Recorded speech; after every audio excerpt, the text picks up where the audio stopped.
చెల్లిస్తూ దేవుని నామాన్ని మహిమపరచడానికి, దేవుని నామాన్ని ఘనపరచడానికి దేవుడు మనకి ఇచ్చిన ఈ సమయాన్ని బట్టి దేవునికి స్తోత్రాలు చెల్లిస్తూ మనం ప్రార్థన చేసుకొని కొద్ది నిమిషాలు దేవుని వాక్యాన్ని ధ్యానం చేసుకుందాం. స్తోత్రమైన పరిశుద్ధుడా కృపగల దేవానికి వందనాలు స్తోత్రాలు చెల్లిస్తున్నాం. నీ దయా ప్రేమ కనికరాన్ని బట్టి నీ సంకల్పంలో జ్ఞాపకం చేసుకొని కాపాడి రక్షించుకోవాలంటే కాపాడారు తండ్రి. ఈ 8 నెలల సమయంలో నా ప్రభు కొద్ది నిమిషాలు నీ వాక్యాన్ని ధ్యానం చేస్తున్నాయి నా ప్రభువ. ప్రతి బిడ్డని దర్శించి నీ ఆత్మని అభిషేకించండి. ఆయా రీతి ఉద్దేశకాండాన్ని ఉన్న నా ప్రభువ ఈ 9వ అధ్యాయాన్ని నా ప్రభువ 23వ వచనం వరకు రాత్రి ధ్యానం చేశాము.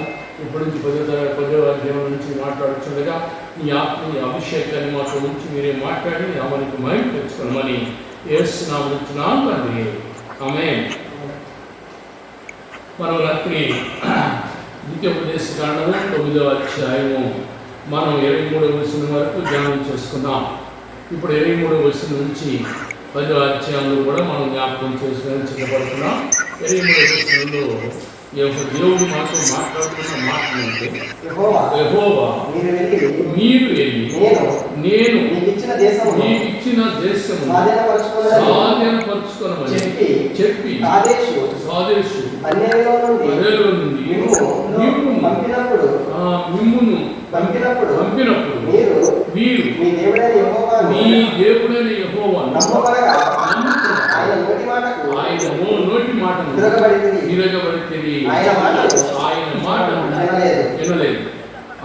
చూశారండి ఏం చేశారంట? దేవుడైన యెహోవా మాట ఆయన నోటి మాటను వెనక తిరగబడి తిరిగి గమనించండి. ప్రజలు ఎప్పుడూ తిరుగుబాటు చేస్తూనే ఉంటారు. అందుకంటాడు ఆకాశమా ఆలకించుము, భూమి చెవియొగ్గుము.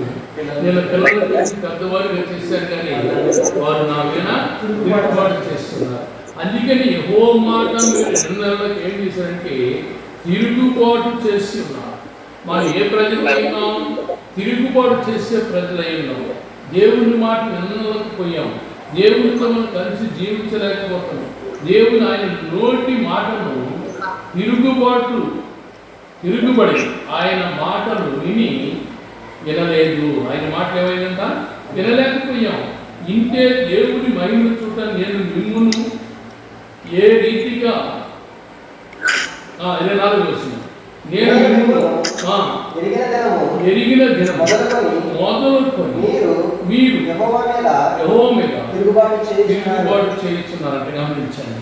దేవుని మాట విని గమనించండి. దేవుడు మనం ఎరిగినప్పటి నుంచి, దేవుడు మనం సృష్టించినప్పటి నుంచి, దేవుడు మనం ఏర్పాటు చేసుకున్న కాలం నుండి కూడా దేవుడిని మనం తిరుగుబాటు చేయించునే ఉన్న ప్రజలు అంటే ఇశ్రాయేలు ప్రజలు. దేవుని మాట విని దేవుని మాట ఎప్పుడు నమ్మకము, విశ్వాసము, నిరీక్షణ మనం కలిగి ఉంటాము. ఆయన అంటాడు మీరు తిరుగుబాటు చేయి ప్రజలయ్యారు. మిమ్మల్ని నేను ఎరిగిన కాడు నుంచి కూడా మీరు నా మీద ఏం చేస్తున్నారు? తిరుగుబాటు చేయి ప్రజలయ్యారు. గమనించండి. మనం తిరుగుబాటు చేసి దేవుని యొక్క మహిమను, దేవుని కృపని మనం పొందుకోలేక దేవుడు అంటాడు కదా, చూడండి మోషే అంటాడు కాగా నేను మిమ్ములను నేను మునుపు సాగిలపడినట్లు యెహోవా సన్నిధిని 40 పగళ్ళు 40 రాత్రులు ఆయన యొద్దకు నేను సాగిలపడి నశింపచేయవద్దనగా దేవుడి దగ్గర మోషే 40 రాత్రులు 40 పగళ్ళు మోషే యెహోవా దగ్గర సాగిలపడి దేవుని స్తుతిస్తూ ఉన్నాడు, బతిమాలుతూ ఉన్నాడు. బతిమాలినప్పుడు అంటే యెహోవా అంటున్నాడు కదా, ఏమన్నాడు చూడండి. యెహోవా మిమ్మును నశింపచేసేదనగా నేను యెహోవాను ప్రార్థించుచు ఎలాగూ చెప్పి ప్రభువా యెహోవా నీవు నీ మహిమ వలన విమోచించి బహుబలము వలన ఐగుప్తులో నుండి రప్పించిన నీ స్వాస్థ్యమైన జనమును నశింపచేయుదువా.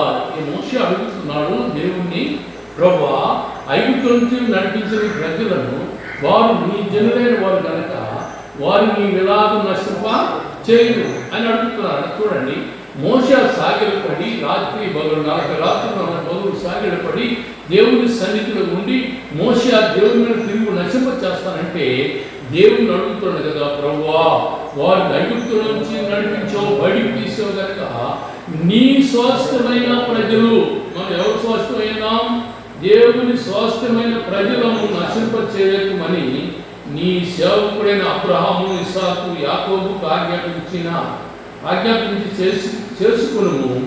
ఈ ప్రజలు కాఠిన్యమును బట్టి, వారు చెడుతనమును బట్టి వారిని పాపమునైనను రూఢిగా నీవు ఏ దేశంలో నుండి మమ్మల్ని రప్పించు ఆ దేశస్థులు యెహోవా తాను వారితో చెప్పిన దేశంలోనికి వారి చేర్చలేకపోవడం వలన వారిని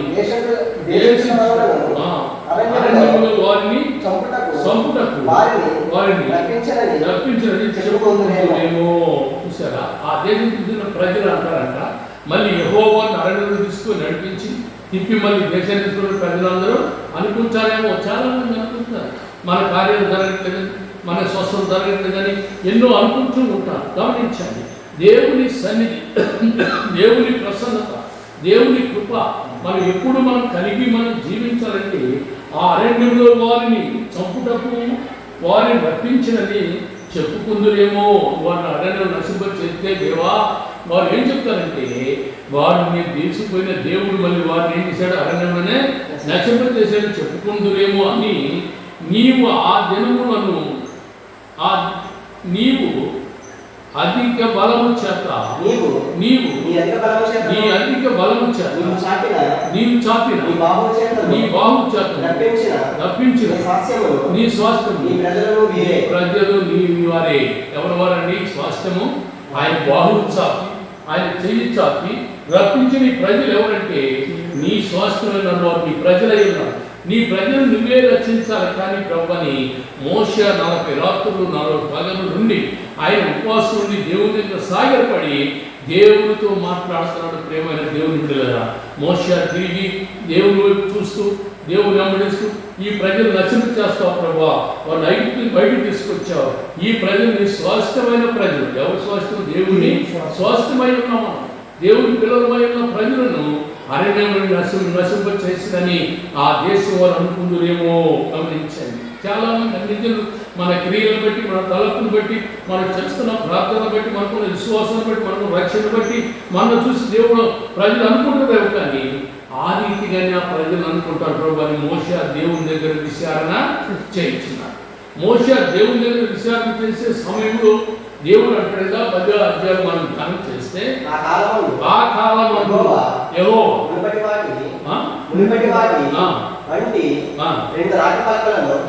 చూశారండి. ఆ కాలమందున గమనించండి, కాలమును ఎరిగి ఉండాలి మనం. ఆ కాలమందున యెహోవా మళ్ళీ మోషేని పిలుస్తున్నాడు, మళ్ళీ సేనాయి పర్వతానికి రమ్మని పిలుస్తున్నాడు. ఏమని పిలుస్తాడు? ఆ కాలమందున యెహోవా మునుపటి వాటి వలె రెండు రాతి పలకలను నీవు చెప్పుకొని కొండ ఎక్కి నా యొద్దకు రమ్ము. చూశారండి, మోషేని రెండోసారి సేనాయి పర్వతానికి దేవుడు పిలుస్తున్నాడు. మోషే మొదటి చూసిన పలకలు ఏం చేశాడు? ఇసిరి పారేసాడని చూస్తున్నాం.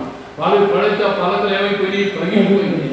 ఆ పలకలు కిందేస్తే ఏమొచ్చింది? అగ్ని వచ్చిందని మనం నేర్చుకున్నాం.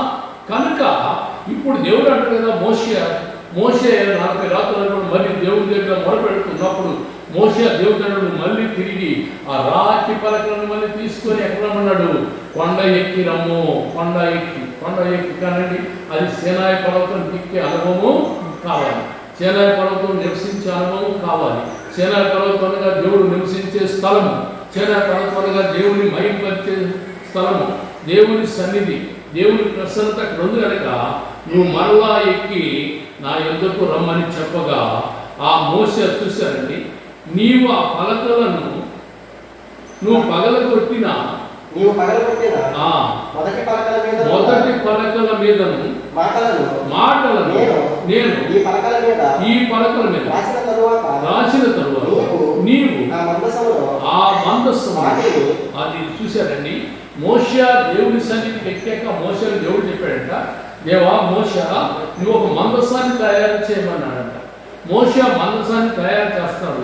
ఆయన తుమ్మకలతో ఒక మందసాన్ని సిద్ధపాటు చేసి, మోషే తుమ్మకలకి మందసాన్ని సిద్ధపాటు చేశాక దేవుడు ఆ సేనా పర్వతాన్ని ఎక్కి ఆ పలక మీద మళ్ళీ దేవుని మాటలు రాస్తూ ఉన్నాడంట.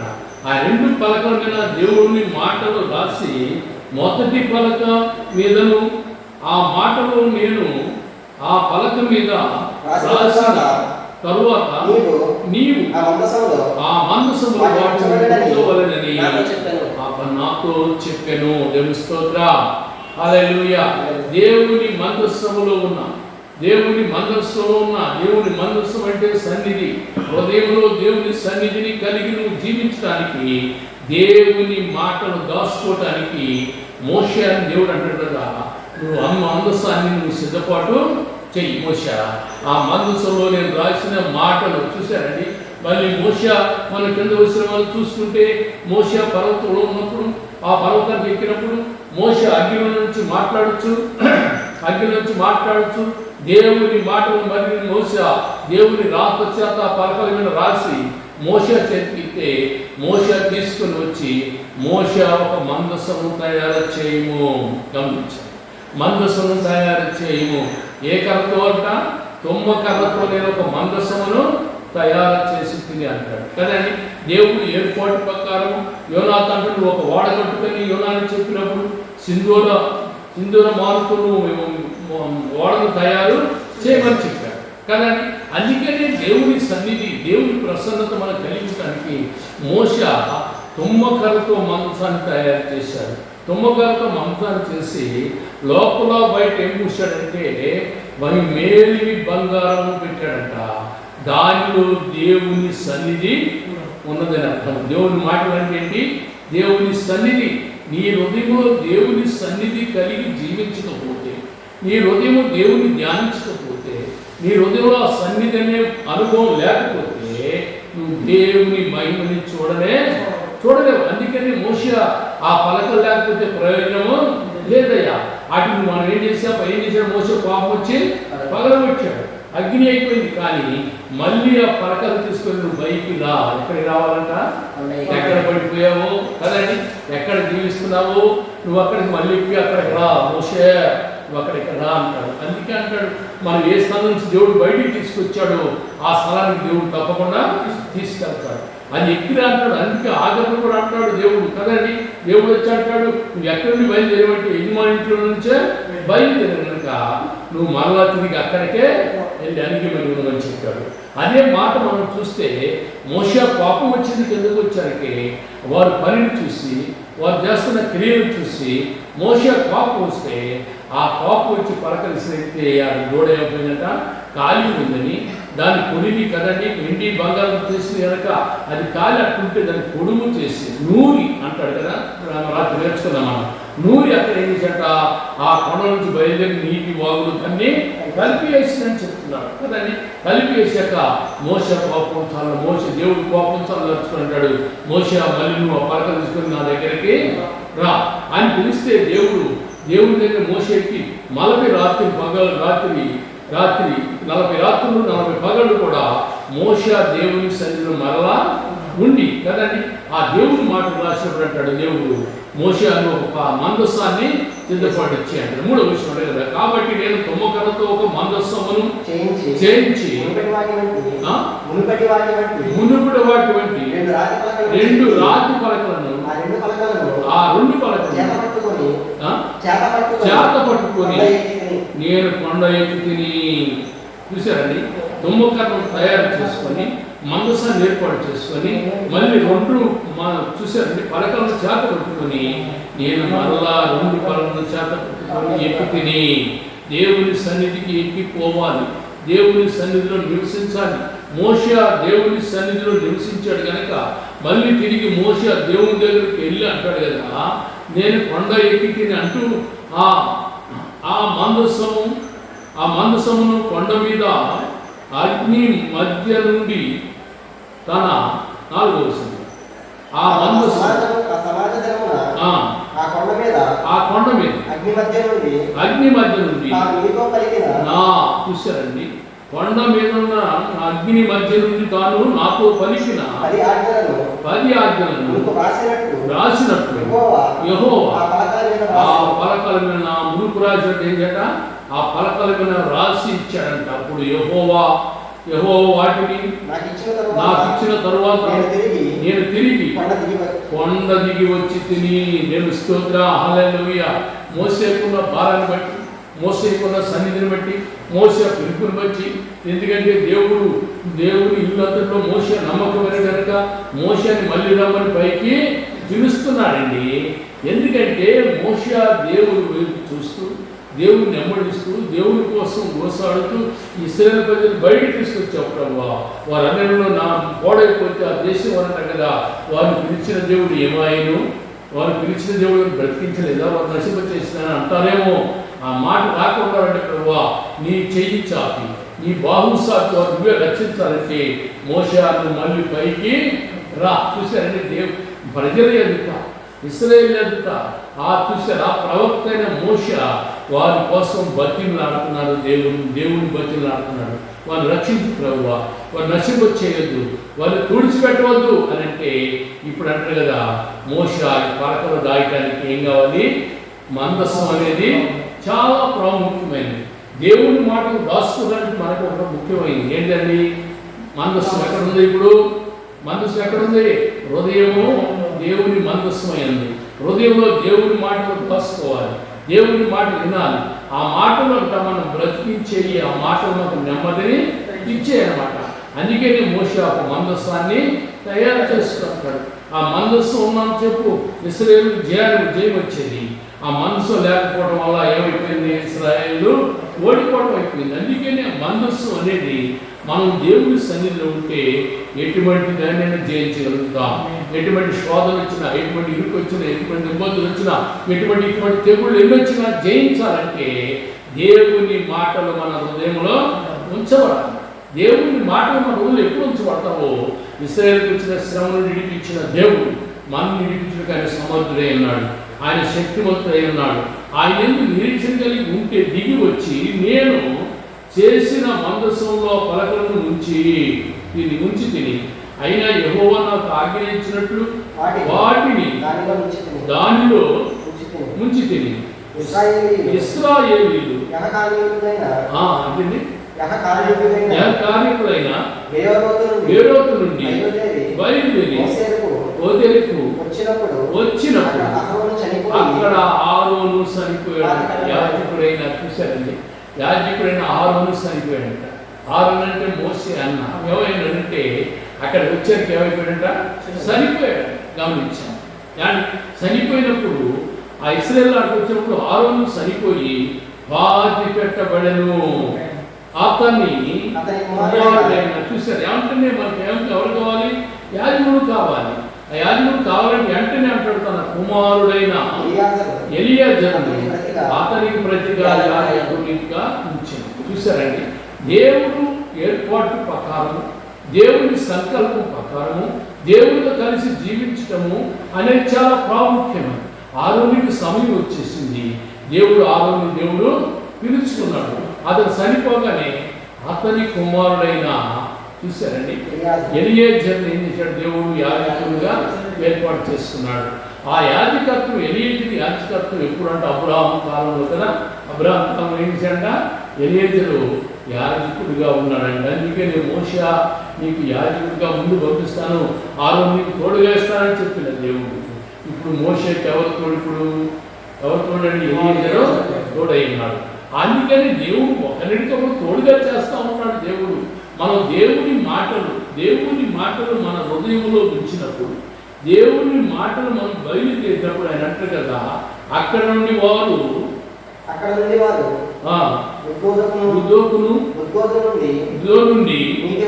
నీటి వాగుల దేశమైన ప్రయాణం చేసేది. స్తోత్రం. నీటి వాగులు కలిగిన స్థలానికి, నీటి వాగులు ఉన్న స్థలానికి, ఆ వాగు పారుతున్న స్థలానికి వారు ప్రయాణం చేయుచుండిరి. చూసారా? ఇశ్రాయేలు ప్రయాణాన్ని ఆపలేదు. జరుగుతుంది. హారూను చనిపోయినా అయితే ఎలియజరుని యాజకునిగా చేసుకున్నారు. అంతేకాకుండా మోషే తోడుగా ఉన్నాడు. మోషే తోడున దేవుడు ఉన్నాడు. ఆ దేవుడు నడిపిస్తున్నాడు. ఎక్కడ నడిపిస్తున్నాడు? నీటి వాగుల స్థలాలు. దేవుని స్తోత్రం, హల్లెలూయా. నీవు అనగా దేవుని వాక్యము, నీవు అనగా దేవుని వాక్యము. దేవుని వాక్యాన్ని మనం ధ్యానం చేస్తూ దేవుని వాక్యాన్ని వింటున్నాం అంటే కాదు, మనం అక్కడ నడుస్తున్నామా లేదా పరిశీలన చేసుకోవాలి. దేవుని వాక్యం దగ్గర నిలబడుతున్నామా లేదా పరిశీలన చేసుకోవాలి. దేవుని వాక్యాన్ని మన ఉద్యోగం పనిచేస్తుందా లేదా పరిశీలన చేసుకోవాలి. నీటి వాగుల దగ్గరికి వెళ్తున్నాం కాదు, నీటి వాగు దగ్గర దాహాన్ని తీర్చుకుంటాం. నీళ్ళ దగ్గరికి వెళ్తే నీళ్ళని మనం చూసి దేవుని మహిమను చూస్తాం. అందుకే అన్నది, అయ్యా నేను ఇక్కడ రాకున్నట్లు ఆ జీవితాల ఓటు నాకు దయచే అన్నది సమరస్తుంది. గమనించండి, ఎందుకంటే ప్రేమైన దేవుని పిల్లరా, నీటి వాగుని ఓటను మనం జ్ఞాపకంలోనికి తెచ్చుకోవాలి. అవి దేవుని మాటలంట ఓరడు పుట్టించే మాటలు. ఏం మాటలండి? దేవుని మాటలు ఏం చెప్తే ఓరడు పుట్టించే మాటలు. దేవుని మాట యందు నిరీక్షణ కలిగి, దేవుని మాట యందు నమ్మకం కలిగి ఆయన నడిపిస్తాడు. మళ్ళీ వారిని ఆ నీటి వాగు పారుదారి నీళ్ళు దగ్గరికి యెహోవాని నడిపించుచుండెను. దేవుని స్తోత్రం. కొండలో నడిపించాడు కదండి, కొండలో నడిపించాడు, అరణ్యంలో నడిపించాడు, సముద్రంలో నడిపించాడు. ఇప్పుడు ఎక్కడ చూశాడు? నీటి వాగుల దగ్గరికి వారు నడిపిస్తూ ఉన్నారంట కదా. ఇశ్రాయేలు నడుస్తూ ఉండగా మనం ఏం తెలుస్తుంది చూస్తే, నేటి వరకు జరుగుతున్నట్టు యెహోవా నిబంధన మందసము మోయుటకు యెహోవా సన్నిధిని నిలుచుటకు ఆయన సేవించి ఆయన నామమును బట్టి జీవించుటకు లేవి గోత్రము ఆ కాలంలో యెహోవా ఏర్పరచుకొనెను. దేవుని స్తోత్రం. ఇక్కడ గోత్రాలు ఉన్నాయి, గమనించండి కదండి. ఇక్కడ గోత్రాలు ఉన్నాయి. ఇశ్రాయేలీయులు 12 గోత్రాలు ఉన్నాయి. కానీ దేవుడు ఆ మందసాన్ని మోయడానికి కదండి, ఆ మాటలు దేవుని మాటలు పంచడానికి ఎవరిని ఏర్పాటు చేస్తున్నాడంటే లేవి గోత్రం నుండి దేవుడు ఏర్పాటు చేసుకున్నాడు. దేవుని ఏర్పాటు లేకుండా మనం ఏమి చేయలేం. దేవుని సంకల్పం లేకుండా మనం ఏమీ చేయలేము. వాళ్ళు చేస్తున్నారు, వీళ్ళు చేస్తారు, నేను చేయాలనుకుంటున్నాను, పరిగెత్తున్నావేమో. ప్రేమైన దేవుని పిల్లగా మనం ఆయన గోత్రంలో ఉన్నామా లేదా, ఆయన ఏర్పాటులో ఉన్నామా లేదా, ఆ ఏర్పాటు కోసం ప్రయాసపడుతున్నామా లేదా అని ఒకసారి మనం తీర్మానం కలిగి ఉండాలి. అందుకనే దేవుడు ఎంతో మంది ఉన్నారు, కానీ ఆ 12 గోత్రాలు ఉన్నారు. కానీ దేవుని మందసాన్ని మోసే అనుభవం ఎవరికి ఉందంటే లేవి గోత్రానికి ఉంది. లేవి గోత్రము, ఆ గోత్రం వారిని ఆ కాలమందు యెహోవా ఏర్పరచుకొనెను. ఏ కాలంలో ఉన్నో కాలములు సమయములు ఎవరి వశంలో ఉన్నాయి? దేవుని వశంలో ఉన్నాయి. కానీ అది కాల వశంలో చేతిలో ఉన్నాయి. కానీ దేవుని వశంలో ఉన్న నీవు ఆయన కాల వశంలో ఉన్నాను ఎప్పుడు మనం తీర్మానం చేసుకుంటున్నావా? మనం ఇప్పుడు అది కలిగి ఉంటున్నావా? అది అనుకోగలుగుతున్నావా? అది అనుకుని నువ్వు ఎప్పుడు జీవిస్తావో అని అంటారు కదా. కాబట్టి తమ సహోదరులతో పాటు లేవి కూడా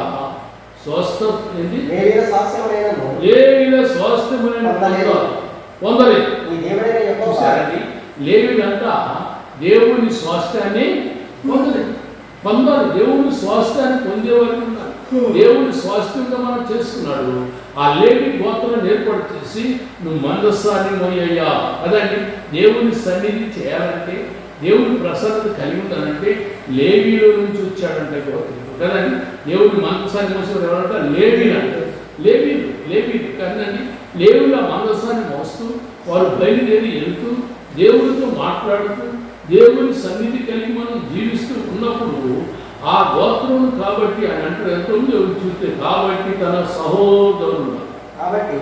సహోదరులతో పాటు ఏమీ స్వాస్థ్యమైన పొందలేదు. నీ దేవుడని వారితో చెప్పినట్టు యెహోవాయే వారికి స్వాస్థ్యమాయెను. దేవుని స్తోత్రం, హల్లెలూయా కదండి.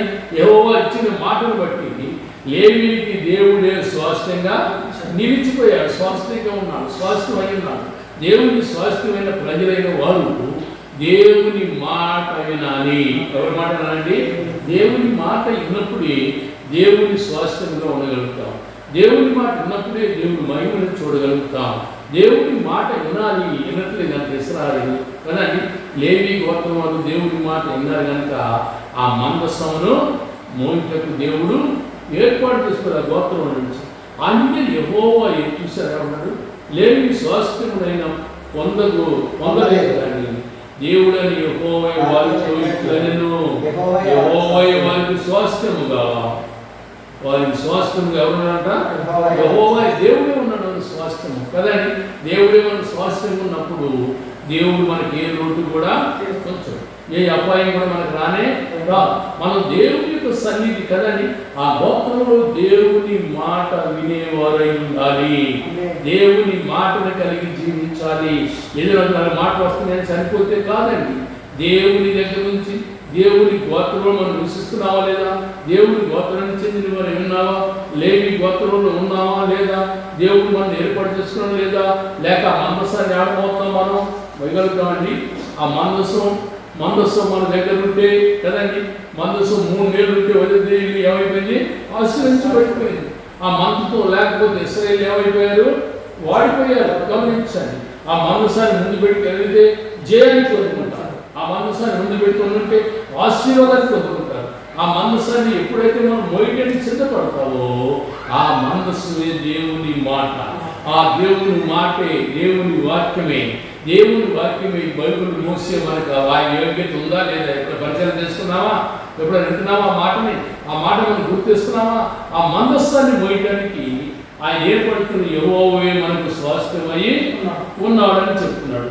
ఆయనే స్వాస్థ్యంగా ఉండి అంటాడు, నేను మునుపటి వలె అంటాడు. చూశారండి, మోషే అంటాడు, మళ్ళీ నేను మునుపటి వలె 40 పగళ్లను 40 రాత్రులను కొండ మీద ఉండగా యెహోవా ఆ కాలమున నా మనవి ఆలకించి నిన్ను నశింపచేయుట. అబ్బా, దేవుని స్తోత్రం, హల్లెలూయా. చూశారండి, ఆ కాలమందు అంటాడు కదండి. 10 అధ్యాయం మొదటి మాట మనం చూసుకుంటాం. ఆ కొండ మీదకి ఆ కాలం ముందు యెహోవాను కొండ మీదకి పలకలు తీసుకుని ఎక్కిరామంటాడు. ఇక్కడికి వచ్చాక అంటాడు కదా, ఆ కాలం ముందు యెహోవా నేను 40 రాత్రులు 40 పగలు యెహోవాకు మొరపెట్టుగా యెహోవా నా మొర ఆలకించి ఉండి నిన్ను నశింపొచ్చే. మనం ఏం చేయాలి, దేవుడిక నశింపచేయట్లేదు. దేవుడు కృప ఉంటుంది కనుక, దేవుడు సన్నిధి ఉంటుంది కనుక మన కోసం మన పితరులు మనం చేసిన భక్తి, మనం చేసిన నీతి, మనం చెబుతున్నదే మంచిదనుకోవడం కాదు, కానీ దేవుడు చేసిన మేలు ఏంటంటే మన పితరుల ప్రార్థన దేవుడు ఆలకించాడు. దేవుడి స్తోత్రం, హల్లెలూయా. ఆలకించి నశింపచేయని వాగ్దానము చేశాడు కదండి. నోవహు కాలంతో అదే వాగ్దానం చేశాడు. జల ప్రళయం వచ్చి అంతను ముంచివేసి నశింప చేసినప్పుడు నోవహుతో ప్రమాణం చేశాడు, అంతం ఒక మీదుగా నేను రానిను, క్రమంగా రాణిస్తానని చెప్పిన మాట మనం రుజువుపరుచుకుంటే, మనం దేవుని వైపు చూస్తే, దేవుని వెంబడింపు చేస్తే, మోషేతో మాట్లాడిన దేవుడు మనతో కూడా ఈ రోజున మాట్లాడేవాడు. మోషేతో ఉన్న దేవుడు మనతో కూడా ఉన్నాడు. మోషేకి తోడైన దేవుడు మనం నడిపించే దేవుడు కనుక మనతో ఉన్నాడు కనుక మనం ఆయన మాటను వినాలి. దేవుని స్తోత్రం, హల్లెలూయా. ఆయన మాటను ఎవరు వింటారో, ఆయన మాటను ఎవరు నిరీక్షణ కలిగి ఉంటారో వారు దేవుని యొక్క మహిమని తప్పకుండా పొందుకుంటారన్నమాట. అందుకే మోషే అంటాడు, నేను చేసిన రాత్రి పగళ్ళు 40 రాత్రులు 40 పగళ్ళు రాత్రులు కొండ మీద ఉండి యెహోవా ఆ కాలమందు నా మనవి ఆలకించి నిన్ను నశింపచేయక, చూసారండి, నిన్ను నశింపచేయక మారినని చెప్తున్నాడు. మరియు యెహోవా నాతో ఇట్లనెను, నీ ప్రజలు నేను వారికి ఇచ్చేదని వారి పితరులకు ప్రమాణం చేసిన దేశమును. చూశారండి, యెహోవా ఎలా చెప్తాడు, మోషే నేను ఆ పితరులకు ఇచ్చిన దేశాన్ని వారికి ఇస్తానని నేనేం చేశాను, ఆ పితరులతో ప్రమాణం చేశాను కనుక ఆ దేశాన్ని వారికి ఏం చేస్తాను, స్వాధీనపరుచుకున్నాను. నువ్వు లేచి వారి ముందర దేవుని స్తోత్రం, హల్లెలూయా. నువ్వు లేచి మోషే వారి ముందు నువ్వు సాగి మళ్ళీ నడువు, వారు మళ్ళీ ఆ దేశానికి పంపిస్తున్నా. ఏ దేశానికి? వారి పితరులు ఇచ్చిన వాగ్దాన దేశం ఉంది, ఆ దేశానికి మళ్ళీ ఇశ్రాయేలు నేను తీసుకెళ్తాను. మోషే నువ్వు వారి ముందు సాగి నడు అంటాడు మోషే అని.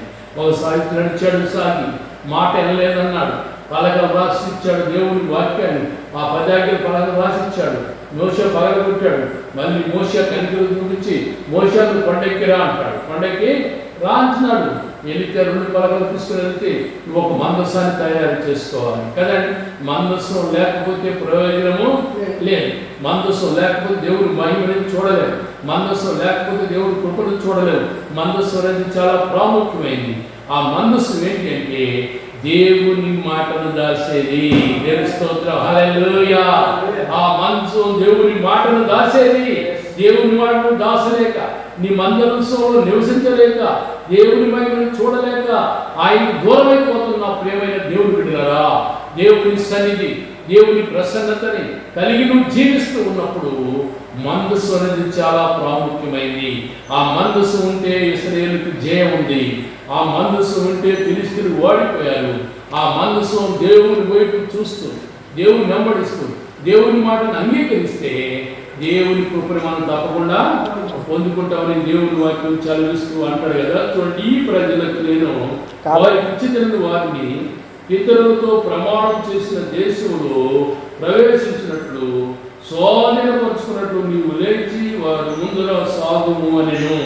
కాబట్టి ఇశ్రాయేలీయులు నీ దేవుడైన యెహోవాకు భయపడి ఆయన మార్గములన్నిటిలో నడచుచు ఆయనను ప్రేమించి నీ దేవుడైన యెహోవాను నీ పూర్ణ మనస్సుతోను నీ పూర్ణ ఆత్మతోను సేవించి నీ మేలు కొరకు నేడు నేను నీకు ఆజ్ఞాపించిన యెహోవా ఆజ్ఞలను కట్టడలను అనుసరించి నడుచుకొందునను మాట కాక నీ దేవుడైన యెహోవా నిన్ను మరి ఏమి అడుగుచున్నాడు? దేవుడు ఏమడుగుతున్నాడు? మనని ఆయన ఆజ్ఞలను గైకొను, ఆయన కట్టడలను గైకొను, ఆయన మాట ప్రకారం జీవించు. దేవుడైన యెహోవా నిన్ను ఏమడుగుతున్నాడండి? ఎండి బంగారం అనట్లేదు, బలు అడగట్లేదు కదండి. బలి కావాలని అనట్లేదు. ఒక్కసారి నిలిచి బలి మన కొరకు యేసు క్రీస్తు ఏం ఇచ్చాడు? రక్తాన్ని దాచి బలి అర్పించి తిరిగి లేచాడు. ఇక మనం ఏ బలి మన దేవుడు కోరట్లేదు. కానీ ఆ మనసులో ఏముండాలంటే నీ మాటలు నిలిచి ఉండాలి. దేవుని మాటలు నిలిచి మనం ఎప్పుడు ఉంటాయో యెహోవా నిన్ను ఏం చేస్తాడంటే ప్రేమించి కదండి. కాబట్టి ఇశ్రాయేలు దేవుడైన యెహోవాకు భయపడి ఆయన మార్గములన్నిటిలో నడుచుచున్నాడు. ఆయనను ప్రేమించాలి. నీ దేవుడైన యెహోవాను నీ పూర్ణ మనస్సుతోను నీ పూర్ణాత్మతోను సేవించి నీ మేలు కొరకు, ఎవరి మేలు కొరకు అండి? మన మేలు, నీ మేలు కొరకు. గమనించండి, ఎవరి మేలు? దేవునికి మేలు కాదు. ఎవరు కంటండి? నీ మేలు, ప్రజల మేలు కొరకు. గమనించండి, మన మేలు కొరకు నేడు నేను ఆజ్ఞాపిస్తున్న యెహోవా ఆజ్ఞలను కట్టడలను అనుసరించి నడుచుకొందునను మాట కాక నీ దేవుడైన యెహోవా మరి ఏమి అడుగుచున్నాడు? నిన్ను అడిగింది ఆ మాట. ఇతను అడిగింది ఏం మాట్లాడుతున్నాండి? ఆయన కట్టడలను ఆజ్ఞలను గైకోనండి. అప్పుడు నువ్వు స్వాధీనపరుచుకునే దేశంలో నువ్వు తప్పకుండా వెళ్తావు. ఆ దేశాన్ని స్వతంత్రించుకుంటావు. ఆ దేశంలో నివసిస్తావు. నేనే అడుగుతున్నా కట్టడ గైకొని ఉండుమని చెబుతూ ఆకాశ మహాకాశములను భూమియు చూడము, ఆకాశము మహాకాశము భూమియు అందున్నదంతయు నీ దేవుడైన యెహోవావే. చూశారండి, ఆకాశము మహా ఆకాశము సమస్తం అందున్నవన్నీ దేవుడైన యెహోవాయే, కానీ మనకి కానే కావు. దేవుడు అంటే ఆకాశాల పైన ఎవరు సమీపించిన తేజస్సులో ఉన్న దేవుడు మనం చూస్తే ఆయన దిగి వచ్చి మనకంట ఆ దేశాన్ని స్వాధీన పరుస్తాడు. అందుకే అన్నాడు ప్రభు, నేను నీ కొరకు స్థలమును సిద్ధపరుస్తున్నాను కదా. నేను దేశంలో నీవు కూడా ఉండులాగా. దేవుని స్తోత్రం, హల్లెలూయా. ఆ దేశానికి వెళ్ళడానికి దేవుని మాటలు నీ హృదయంలో ఉంచుకో. దేవుని మాటలు మందసంలో స్థిరపరచుకో. దేవుని సన్నిధిని కలిగి జీవించు. దేవుని మహిమను పొందుకోవడానికి అంటాడు యెహోవా మీ పితరులను ప్రేమించి వారి యందు ఆనందపడి సమస్త జన్మలలో. చూశారండి, ఆ యెహోవా మీ పితరులను ప్రేమించి వారి యందు ఆనందపడి సమస్త జనములలో వారి సంతానమైన మిమ్మును నేటి వలె ఏర్పరచుకొనెను. చూశారండి, నేటి వలె ఏం చేయమన్నాను? దేవుడి ఏర్పాటులో ఉన్నాం, దేవుడి సంకల్పం ఉన్నాం. లేవియా గోత్రం దేవుడి సంకల్పం ఉంది కనుక ఆ మందసాన్ని మోసే కృపను దేవుడు ఇచ్చాడు. ఆయన మాట ఎందున్నప్పుడు దేవుడు నిన్ను ఏర్పాటు చేసుకుని ఉన్నాడు. మనం ఏర్పాటులో ఉన్నాం, దేవుడి ఏర్పాటులో ఉన్నాం, దేవుడి సంకల్పంలో ఉన్నాం, దేవుడిని వెంబడిస్తూ ఉన్నాం, దేవుడి నామాన్ని మైపరుస్తూ ఉన్న సమయంలో అంటాడు కదా. కాబట్టి మీరు సున్నతి పొంది మీ హృదయములను సున్నతి చేసుకొని ఇక మీదట ముష్కరులు కాకుండుడి. ముష్కరులు అంటే ఎవరండి? మూర్ఖంగా ప్రవర్తించేవారు.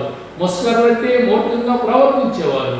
అట్టివారై ఉండకుండా, గమనించండి, అట్టివారై ఉండకుండా మీరు ముష్కరులై ఉండకుడి. ఏలయనగా నీ దేవుడని యెహోవా పరమదేవుడును పరమ ప్రభువునై ఉన్నాడు. ఆయనే మహాదేవుడు, పరాక్రమవంతుడు, భయంకరుడైన దేవుడు. ఆయన నరుల ముఖమును లక్ష్య పెట్టేవాడు కాడు, లంచము పుచ్చుకునేవాడు కాడు. చూసారా, దేవుడు ఇప్పుడు మహాభయంకరుడు కదండి. ఆయన మహాభయంకరుడై ఉన్నాడు. నరుల ముఖాలు చూసి లక్ష్య పెట్టేవాడు కాదు. అందుకని కనికరం లేకుండా తెగులు వచ్చింది. దేవుడు కనికరం లేకుండా తెగులు వచ్చింది. ఎవరు చెప్పినా ఇంట్లో కదండి.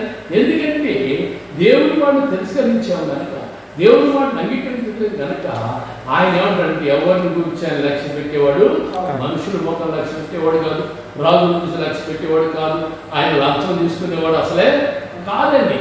ఆయన ఎందుకు మనం నిరీక్షణ కలిగి ఉంటే ఆయనతో కలిసి మనం జీవిస్తే పని చూడంటాడు.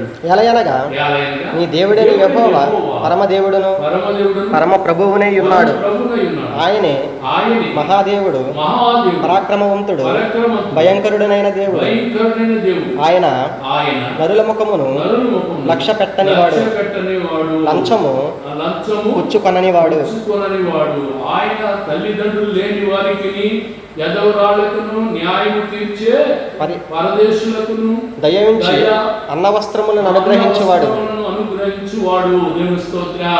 చూశారండి, యదవరాళ్లను కదండి, యదవరాళ్లను తల్లిదండ్రులు బిడ్డలను దిక్కుమాలిన వారికి ఏంటంటే అన్న వస్త్రములను దయచేసే దేవుడై ఉన్నాడు. ఆయన ఎందుకు నిరీక్షణ కలిగి, ఆయన ఎందుకు నమ్మకం కలిగి దేవుడితో కలిసి మనం జీవిస్తే చూస్తే ఈ దేవుడిని యెహోవాకు భయపడి ఆయనను సేవించి ఆయనను హత్తుకొని ఆయన నామమున ప్రమాణము చేయవలెను. దేవుని స్తోత్రం. చూసారండి, ఆ ప్రభు అయిన నీ దేవుడిని యెహోవా మాటకు భయపడి ఆయన మాటను చూసారండి హత్తుకున్నారు. ఆయన మాట అంటే దేవుని వాక్యాన్ని హత్తుకొని తమను తాము ప్రమాణము చేయవలెను. ఆయనే నీకు కీర్తనీయుడు, నీవు కన్నులారా చూచుచుండగా భీకరమైన ఆ గొప్ప కార్యములను నీ కొరకు చేసిన నీ దేవుడు ఆయనే. గొప్ప గొప్ప కార్యాలు చేస్తున్నావు అనుకుంటున్నావేమో, కానీ ఎవరు చేస్తున్నారండి? భీకరమైన కార్యాలు దేవుడే చేయించుని అనుకోవాలి. మన నేను చేస్తాను, ఆడబోతే చేస్తాను, నీడబోతే చేస్తాను అనుకుంటాను. కాదు, ఈ కార్యాలు చేయవాడు ఆయనే. ఆయన నిరీక్షణ కలిగి ఉంటే నీ పితరులు 70 మంది అయి ఐగుప్తునకు వెళ్ళిరి. 70 మంది అయి ఐగుప్తునకు వెళ్ళిరి. ఇప్పుడు నీ దేవుడైన యెహోవా ఆకాశ నక్షత్రముల వలె నిన్ను విస్తరింపజేసి ఉన్నాడు. దేవుని సన్నిధి, దేవుని ప్రసన్నత మనతో ఉన్నప్పుడు మన పితరులందరికీ ఐగుప్తుకి వెళ్ళింది 70 మంది, కానీ ఇప్పుడు ఏం చేశాడ? నక్షత్రం వలె సంతానాన్ని విస్తరింపచేస్తానని మన పితరుని అబ్రహాముతో ప్రమాణము చేసిన దేవుడు కదండి. ఇప్పుడు విస్తరించబడి భారతదేశ ప్రజలంతా 1,30,00,000 జనాభాని చెప్తున్నారు. గమనించాడు, దేవుడు విస్తరింపచేస్తున్నాడు, ఫలింపచేస్తున్నాడు. విస్తరించడం కారణం ఎందుకంటే మన పితరులతో దేవుడు ప్రమాణము చేసి ఉన్నాడు. ఆ ప్రమాణం నెరవేర్చడానికి ఐగుప్తు తిరిగి వెళ్ళిన 70 మంది, కానీ ఇప్పుడు దేవుడు ఏడు నా ఆకాశ నక్షత్రం వల్ల మన్నించాడు, విస్తరింప చేసి దేవుని సన్నిధిని కలిగి జీవించడానికి, దేవుడికి కలిసి మనం నడుచుకోవడానికి దేవుడు మంచి సమయాన్ని మనకిచ్చిన దేవునికి స్తోత్ర. హల్లెలూయా. మనం విన్నాం, గమనించండి. ద్వితీయోపదేశకాండం 10వ అధ్యాయం ధ్యానం చేయటకు దేవుడు కృప చూపించిన దేవునికి స్తోత్రాలు చెల్లిద్దాం. నీ దేవుని యెహోవాకు భయపడము. ఆయన మాటలు ఎక్కడ దోసుకోవాలండి? హృదయంలో. మనసు ఎక్కడ ఉంది? ఇప్పుడు మనం ఎక్కడుందండి? ఆ మనసాన్ని కట్టుకో మోషే అంటున్నాడు, గమనించండి. ఇశ్రాయేలు మందసాన్ని కట్టడానికి తుమ్మకరతో మందసాన్ని ఏర్పాటు చేసి ఆ 10 పలకలు మళ్ళీ రెండోసారి 40 రాత్రులు 40 పగలు ఉపవాసం ఉండి మోషే ఆ దేవునితో మాట్లాడి ఆ మాటను తీసుకుని వచ్చి మందసంలో దాచి ఉంచాడు. స్తోత్ర. ఆ మందసం అనుకోవాలి. నీ హృదయంలో దేవుని మాటను అద్దుకునే కృప ఉండాలి, దేవుని మాటను ధ్యానం చేసే కృప ఉండాలి. దాని ఎందుకు ఎప్పుడు నిరీక్షణ కలిగి ఉంటావో నీవు నీ కుటుంబమును దేవుడు తప్పకుండా ఆశీర్వదించి ఆకాశ నక్షత్రం వల్ల దేవుడు ఏం చేస్తాడు? విస్తరింప చేస్తాడు. దేవుని స్తోత్రం. హల్లెలూయా. విస్తరించబడాలి, ఫలించాలి, అభివృద్ధి పొందాలంటే దేవుని మనస్సు, దేవుని మాట నీతో ముందులాగా దేవుడు మనం నడిపించిన దాన్ని బట్టి ఈ కొద్ది నిమిషాలు మనం ప్రార్థన చేసుకుందాం. ప్రేమైన దేవుని బిడ్డలారా, మీరు యూట్యూబ్లో ఇంటున్నాం, మీరందరూ కూడా ఈ జేడిఎస్ మినిస్ట్రీ గురించి, సంఘానికి వచ్చి మీరందరూ మా కొరకు ప్రార్థన చేయండి. మీకు ఏదైనా ప్రార్థన అవసరం ఉంటే ఇప్పుడే మా ఫోన్ నెంబర్ అక్కడ ఉంది కనుక మీరు ఫోన్ చేయండి. దేవుడే మహత్తైన కార్యాలు, లెక్కలేని అద్భుత క్రియలు చేయటమైన సమర్థుడు, ఆయన శక్తివంతుడు కనుక ఆయన మీద ఆధారపడదాం. వారికి ఆ వీరు బాధలు ఇరుకులు ఇబ్బందులు ఉందో ఫోన్ చేయడం, మీ కొరకు ప్రార్థన చేయడానికి సిద్ధంగా ఉంది. జేడిఎస్ మినిస్ట్రీ వారు ప్రార్థన చేయటకు మీ కొరకు ఎదురు చూస్తూ ఉంటారు కనుక ప్రియమైన దేవుని పిల్లలు, ఏ బాధ ఉన్నా, రోగం ఉన్నా, ఏ చీకటి అంధకార శక్తులున్నా మీరు ఎవరి వైపు చూడొద్దు. ఆ జీవం గల దేవుని మాటలు అద్దుకోనండి, ఆ మాటలను నిరీక్షణ కలిగి ఉండండి. మీరు ఫోన్ చేయండి, ప్రార్థన చేద్దాం. దేవుడి కార్యాలు జరిగించుగాక. ఆమేన్. దేవుడి వాక్యాన్ని నియమించుగాక. ప్రార్థన చేసుకుందాం. స్తోత్రం. దయా పరిశుద్ధుడా గల దేవానికి వందనాలు, స్తోత్రాలు చెల్లిస్తున్నా. నీ దయా ప్రేమ కనికరాన్ని బట్టి మీ సంకల్పాలు జ్ఞాపకం చేసుకొని ఈ ద్వితీయోపదేశ జ్ఞానాన్ని జ్ఞాపకం చేస్తున్న పదార్థం ప్రభు నీ వాక్యాన్ని జ్ఞానాన్ని ఉపనిచ్చారు తండ్రి. మీ కూర్చొని ఇంటున్న ప్రతి బిడ్డని మీరు ఆశీర్వాదకరంగా, దీవెనకరంగా, మహిమకరంగా సాయం చేయండి. వారిని ఆకాశ నక్షత్రములే విస్తరించే బిడ్డలుగా, వెలుగును చూసే బిడ్డలను చదువుబాటు చేయండి. ఎలుగునిచ్చే బిడ్డలను చదువుబాటు నడిపించి నామని మహిమ తెచ్చుకుని సాయం చేయండి. ఆ కుటుంబంలో ఏ బాధలు, సమస్యలు, ఇబ్బందులున్నా ఇప్పుడే యేసు నామములో విడుదల చెందుకుంటూ నడిపించి నామానికి మహిమ తెచ్చుకుంటూ సాయం చేయండి. నీ కలవలసిన కార్యక్రమాలను పోషించడం దయచేయండి. నిన్న మాటలు మనలో భద్రపరిచి ఉదయం యేసు నామములో అడిగి వేడుచున్నాం తండ్రి. తండ్రి, కుమార, పరిశుద్ధాత్మ దేవుని దీవెన సన్నిధి సావసనం నిన్న మనందరికీ ఇప్పుడు అడిగిన అంశాలకు ఆధారగత పరిశుద్ధాత్మతో నుండి సహాయం చేయగాక. ఆమేన్. యేసు రక్తమే చేయం, ప్రభేసు రక్తమే చేయం, ప్రభేసు రక్తమే సంపూర్ణమైన విజయం. హల్లెలూయా. ఆమేన్. వందనాలు. దేవుని స్తోత్రం. హల్లెలూయా.